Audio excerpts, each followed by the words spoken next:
Eto na nga mga chong, marami tayong basketball updates. PBA good news, wala nang height limit para sa mga imports next season. Ang pinaplano ni Al Francis Chua sa Barangay Ginebra. Ito ngang koponan ni Coach Tim Cone ay kinapos ngayong All-Filipino Conference matapos silang ilaglag sa Game 7 ng Meralco Bolts. At dahil nga sa pagkakatalo ng Barangay Ginebra, maraming ang Ginebra fans ang nagtatanong, ano na nga ba ang pinaplano ni Al Francis Chua sa kanyang koponan? Ayon nga sa mga source, ay ang plano nga raw nitong si Al Francis Chua ay kumuha ng mga bagong players na makakatulong sa Barangay Ginebra.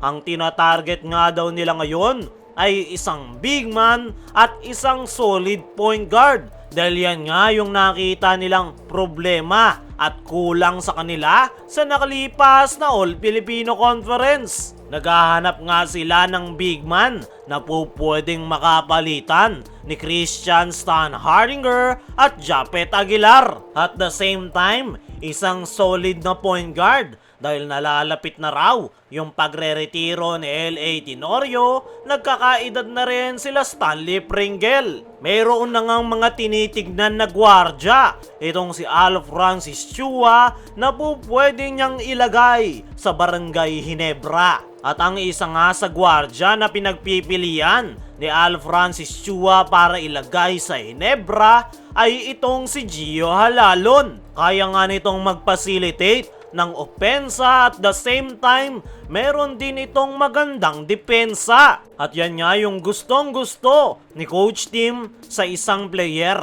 na kayang maglaro ng multiple roles. Bukod nga kay Halalon, ay marami pang mga nakikitang gwardya si Al Francis Chua. Pero si Halalon talaga ang kursonada ni Chua. Lalo na ngayon na inilagay na ito sa trading block ng Magnolia Hotshots. Pagdating naman sa big man, ay ang hanap nga ng Barangay Ginebra ay yung maaasahan nila pagdating sa depensa. Hindi nga problema ang opensa sa kupunan ni Coach Tim Cone dahil meron silang Japet Aguilar at Christian Stan Hardinger. Isa pa sa dahilan kung bakit naghahanap ng bagong big man ang Barangay Ginebra ay para paghandaan ang Commissioner's Cup next season kung saan wala nang height limit para sa mga imports. Wala ngang balak sa ngayon ang Barangay Ginebra na kumuha ng malaking import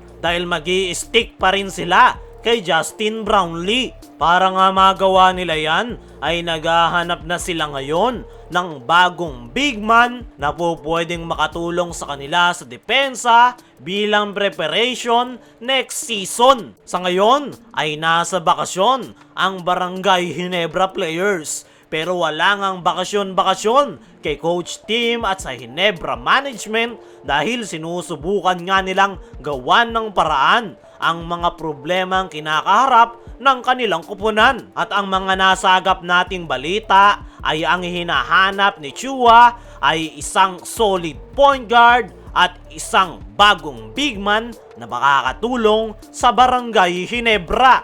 Para sa akin mga chong, ay madali lang yang magagawa ng paraan ni Al Francis Chua. Napakaraming ang pwedeng gawing trade asset ng Barangay Ginebra. Gaya na lang ni Maverick Ahan Misi na napapabalitang gusto nang i-trade ng Ginebra management. Sa ngayon ay unti-unti nang ginagawan ng paraan ni Al Francis Chua ang problemang kinaharap ng Barangay Ginebra. At hindi na ako magugulat kung bukas makalawa ay gagalaw na ang Ginebra pagdating sa trades. Kung mayroong mga pinaplano si Al Francis Chua sa Barangay Ginebra, mayroon namang malaking balitang inilabas si Commissioner Willie Marshall patungkol sa magiging panibagong season ng PBA. Sa naging finals press con interview nga nitong si Commissioner Willie Marshall ay nireveal nga nito ang kanilang magiging plano sa paparating na panibagong season ng PBA na ikakatuwa ng Barangay Ginebra fans. At ang pinakamalaking balita ngang inilabas ni Kume Marshall ay wala na ngang magiging height limit sa paparating na Commissioner's Cup next season. Ibig sabihin nga lang niyan mga chong, ay malaya na ang mga koponan kahit sino pang import ang kanilang kuhanin. At ito na nga yung magbubukas ng pinto para makapaglaro sa PBA si Dwight Howard. Para sa akin mga chong, ay napakagandang balita ang inilabas ni Kume Marshall na tinanggal na nila ang height limit ng mga import pagdating sa Commissioner's Cup. Yan nga yung nire-request ng mga PBA fans at mukhang pinagbigyan na nga yan ng PBA. Isa pa, mas magiging maganda nga sa PBA kung malalaki ang mga imports. Mas magiging competitive ang mga kupunan,